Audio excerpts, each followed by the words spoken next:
Okay, so I'm going to look at the adding machine program now. We're going to learn how to add numbers. This is Make Something Happen 3, I think, of chapter 4, which is quite wonderful. So in your example programs, go find the adding machine folder, hit index, and boom, up it comes. And I've made it nice and big so you can see it, and so you can actually, we can prove that 2 plus 2 equals 4. So I put 2 in there, and I put 2 in there, and I hit add numbers, and the result appears down here. Made it a bit too big, really, perhaps. Anyway, you've seen it work. You have faith in my abilities as a programmer, which is a good thing.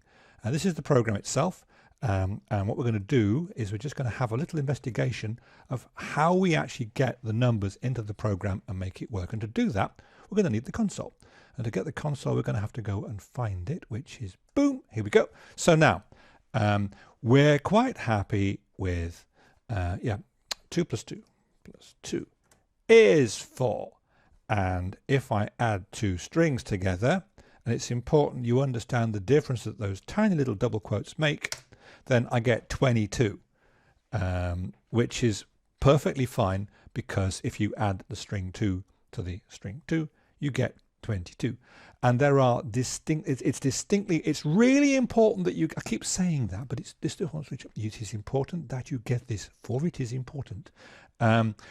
JavaScript regards numbers and strings as different things. That's poetry. If I can prove this. Var string 2. This is going to contain the string 2. Var number, little n, number 2. This will contain the value 2. So I've got 2 variables, both of which contain 2.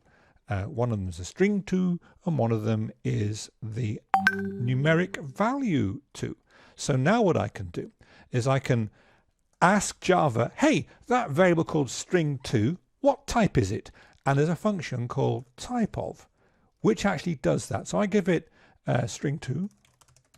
So I feed a variable in, and JavaScript says, I can tell you what type of data that variable is holding. And you'll never guess, if I hit return, it comes back with string. So the variable that contains a string, JavaScript knows. This is how it knows to make the conversions. When you store a variable, it doesn't just store the value, it stores information. This is called metadata about the variable. And if I go type of number 2, then you get the answer you would expect. It says, that, my friend, is a number. So it knows the difference.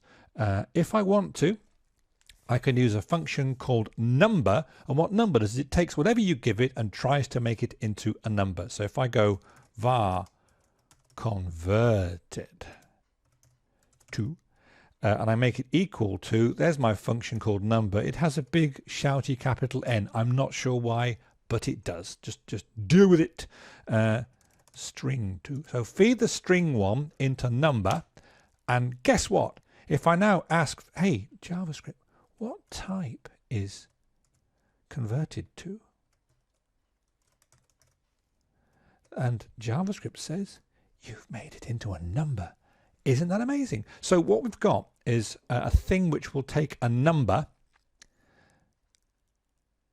and that's the wrong way around. Beautiful pause there for effect. Totally the wrong thing to say. We have a thing called number, which will take a string and turn it into a numeric value. I can just, for devilment, I can have a little look at what could go wrong, because what happens next is that people start to get clever. And I hate it when people do this, because if people actually... so here's the thing. What happens if I give number something that isn't actually a number and say, hey, make... So if I go like this, if I go var, we'll call it attempt. And what we'll do is we'll try and make a number out of the word, well, actually just make it out of 2 like that. Now that will not work. And that will work fine. Sorry, it's been a long day. If I make it, let's do that. That is guaranteed to fail, because TWO, I mean, it would be very impressive if it succeeded, but it won't. So attempt is they're not going to have a number in it. But what does it have if it hasn't got a number in it? Because number's going to go, I can't convert TWO into a value. Therefore, it'll throw in the towel and produce something else. So let's have a little look at what attempt has. If I go attempt, type of, well, and it says attempt is a number. Ooh, but if I have a look at what attempt has in it, it has a this is one of these Zen things.